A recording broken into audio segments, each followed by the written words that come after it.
Hey, Trader Tim here from EminiMind. In this video, we're going to talk about profit targets versus trailing stops, when to use one versus another, when in certain cases where one might be more advantageous than the other, and really how you can get the best of both worlds and capitalize from those winning trades with the most profit possible over a larger statistical set. So something that you can repeat over and over again while at the same time, limiting those losses both in the number of losing trades that you might take, but also the size of those losing trades, so that when you put those numbers into your expectancy calculation, you're getting the largest expectancy possible. There's lots of different ways to get to a positive expectancy, and those variables of average winner versus average loser, and that's typically a percentage, as well as looking at the average either dollar winner and average dollar loser, or you could put it in terms of points, the average number of points on a winning trade and the average number of points on a losing trade to give you an expectancy. On average, how many either points or how many dollars per contract are you expected to make? And so the first thing I want to talk about is if we go to, we'll go down to the 1 minute chart first. So there's two basic strategies that I use. One is on using the 1 minute chart, and then the other is using the 512 tick chart. And you can use the same kind of trail stop approach, but I'm going to talk about a couple different options here, and you can use one across the board, or you can kind of pick and choose. But the most important thing to remember is that if you're going to be day trading, you want to pay attention to that expectancy, because you could have a very high winning percentage, something like 80% win rate. And if you do that, then your average winner can be closer to your average loser because you're having a larger frequency of winners. And so, just by plugging some numbers in the basic, playing around with Excel, basic calculator, you can kind of see the variables and the differences with some of these inputs. And if you're, an individual trader, maybe you're trading, 3, 4 contracts, trying to work your way up to, maybe 10 contracts if you're trading like the ES or something like that.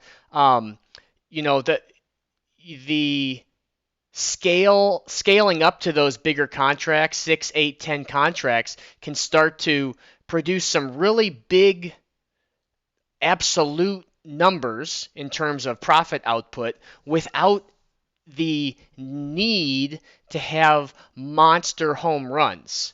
Now, where a lot of people get hung up is that you get into a trade and maybe you take a profit of 2 points, let's say, and then it keeps ripping and it goes to 10 points before it reverses. And then you're sitting there kicking yourself, wishing that you would have stayed in the trade.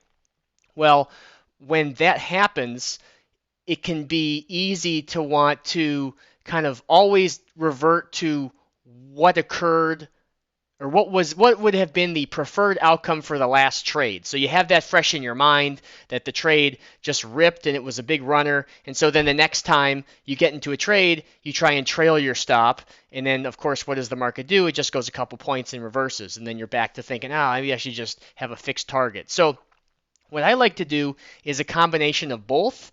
And with the 512, we'll start there on the 512 tick chart for taking retracements. Because I'm buying on a pullback, I'm getting a pretty good entry price, using a limit order, buying as the market pulls back. So I'm getting long as the market is going down into my order. And therefore, by the time the market is breaking above the swing high, I'm already in the trade with at least a couple of points profit. My stop is likely up to break even or better, and it's the trade is just getting that momentum going, and that's when the masses start to jump in and chase the thing and push it higher. So on the 512 tick chart, it's really nice to trail your stop and doing so in one of three ways. So you can, and this works for 512 tick, 1 minute chart, daily charts. If you trail your stop by just basic swing lows on the way up, that's going to be a little more conservative approach. So letting the market pull back, letting it come up and either a double top would constitute a reason for tightening your stop, because that could potentially be a reversal. Otherwise, as long as you break a swing high, letting the market pull back and then bring your stop up. I'll pull my arrows on here. So you might bring your stop up to here, and then you break another high, pull back, and then once it starts to take off again, you can bring your stop up underneath that swing low and just continue that pattern. And that's going to keep you in the trend. That's going to keep you in the bigger winners the longest, compared to if you just start trailing. It's not a very good depiction on the 512, but let's go over to the 1 minute. If you just went in and started trailing each candle to where you're putting, let's say you get long above this bar here, and you just start putting your stop one tick below each candle, and you're trailing on the way up, on these very clean, neat, and tidy run-ups, you're going to be able to catch a big chunk of the move, if not most of the move. But if you were to do that, on the 512 tick chart and just come in here and start trailing each candle, your chances of getting kind of ticked out or a small pullback taking you out are greater. And so what I've found on the 512 tick chart, it's best to either do a full trail stop, meaning you're doing some form of either trailing swing lows or perhaps trailing the next 61.8, like so, where you're drawing up the next retracement and just putting your stop there. And then when I went back and analyzed all of my trades from the last 5 or 6 years, so it's a relatively small data set, 5 or 6 years. It's not like we're talking 50 years of trade data. But I found that 8 points was kind of the sweet spot for if I were to set a profit target. 8 points is where I would get the maximum profit on these 512 tick trades on the ES. So trail stop worked really good, or has worked. That's what I've done for 90% of my trades, is just having that trail stop. But when I plugged in 8 points as the profit target, that was fairly close to the same outcome as trailing my stop on every single trade.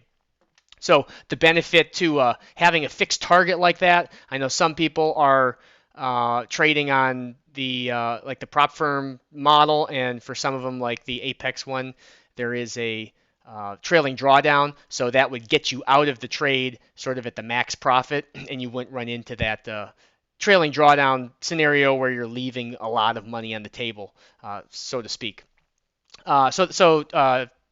With the other thing about the 512 tick chart is when I use a 2-point stop. So really good reward to risk, even at that 8-point profit target. And then when it comes to the 1 minute, you can use the same philosophy of trailing swings. And so if we look at the 1 minute chart here, let's say like today I got long above this little hammer here at the 21. It also happened to be at the 50% retracement. So that was a nice little long junction there with a lot of confluence, a lot of things lining up. And so when you have a couple options, you could come in and start trailing each candle right away. And then maybe get a little shakeout, like this candle broke below the prior candle's low, and that takes you out. So you get out for a couple points if you're just trailing.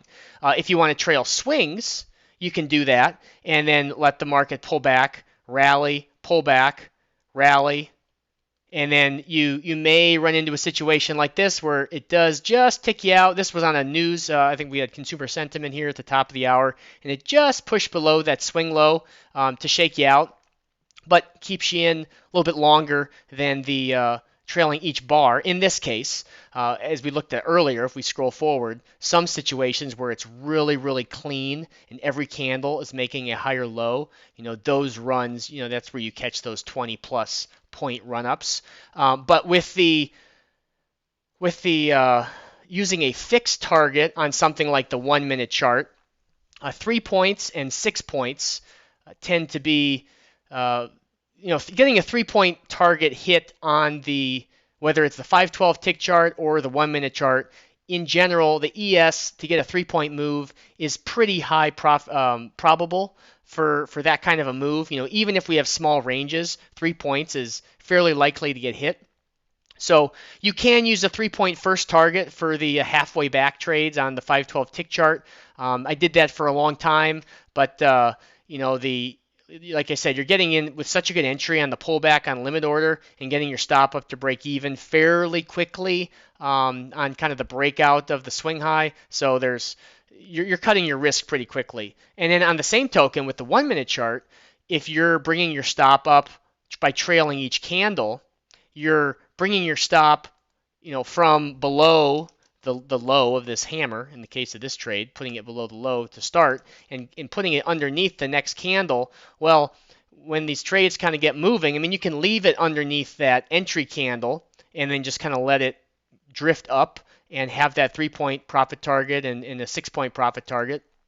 Or you can do a combination of like a 3-point profit target and trail your stop.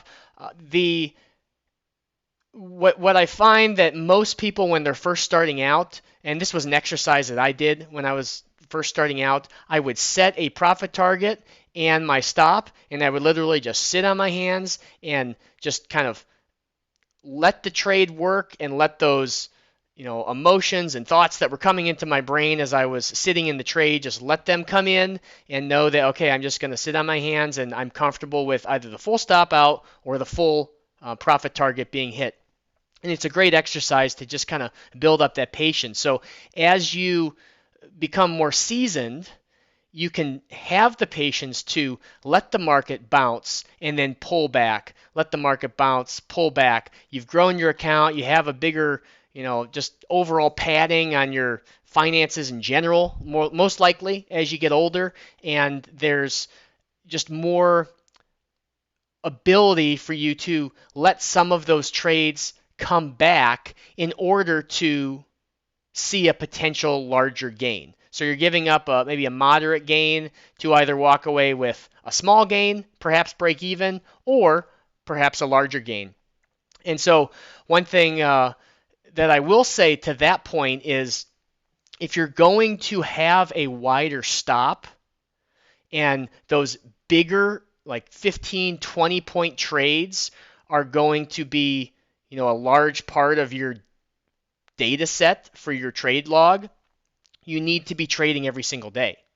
And because if you miss, one 20-pointer for the week, and that kind of really pushes your week into profitable territory, now if you miss that, well, you're kind of out of luck. So if you're not trading that often, maybe you trade 3 days a week, or you just can't trade every day and you have, kid stuff and just things come up, work meetings, so maybe you trade, some weeks you trade 5 days, some weeks you trade 2 days.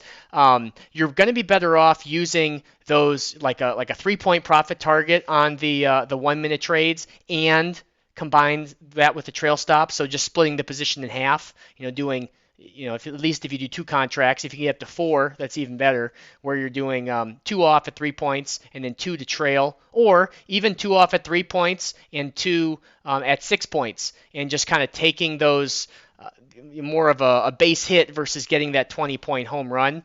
That's going to be more profitable when you're not able to trade every single day, and where you could miss some of those, bigger home runs that are going to be a lot less frequent. So just some things to think about. I guess the last thing, I was just going to pull over my Trade-Evate and show you how I have those set up in Trade-Evate. Oh, this thing got really big.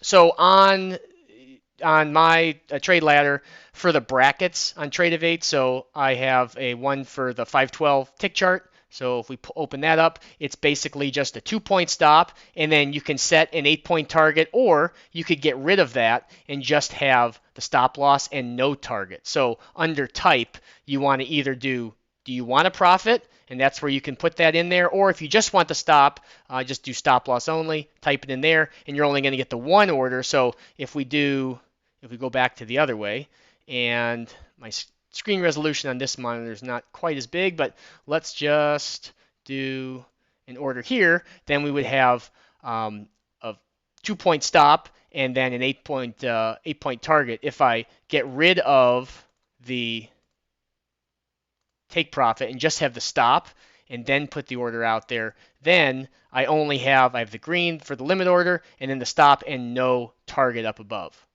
So then the other order that I have set up is for the 1 minute, and that one, if you're I set it up here so you can see on a 3-point target and a 6-point stop or 6-point target.